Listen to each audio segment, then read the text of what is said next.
নমস্কার বন্ধুরা, তোমরা সবাই কেমন আছো? আশা করি খুব ভালোই আছো। আর আমিও ভালো আছি।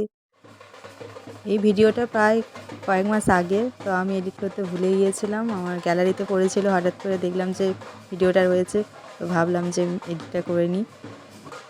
তো এটা আমাদের পাশের বাড়িরই একজন নাতি হয় আমার, তার 5 বছরের বড় কাছারি ছিল।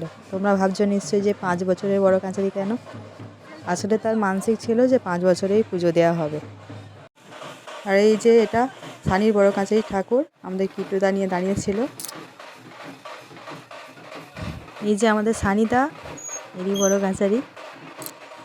আর ওটা সানিদার বড় মা, আর এটা সানিদার জেঠু। সানিদার মা এখানে পুজো দিচ্ছে। ওই যে এটা সানিদার মা। আর আমার পুজো দেয়া হয়ে গিয়েছিল, তাই আমি ভাবলাম যে একটু ভিডিও করি। আর এটা শনিবার দিন ছিল। অন্য শনিবারে অনেক ভিড় হয়, ওই দিনকে অতটা ভিড় ছিল না। তো সবার পুজো দেওয়া হয়ে গেছে। এবার খাওয়া দাওয়া করে এবার আমরা বাড়ির দিকে রওনা দেব। তো আজকের ব্লগটা এখানেই শেষ করছি। তোমাদের ভালো লাগলে একটা করে লাইক করে দিও।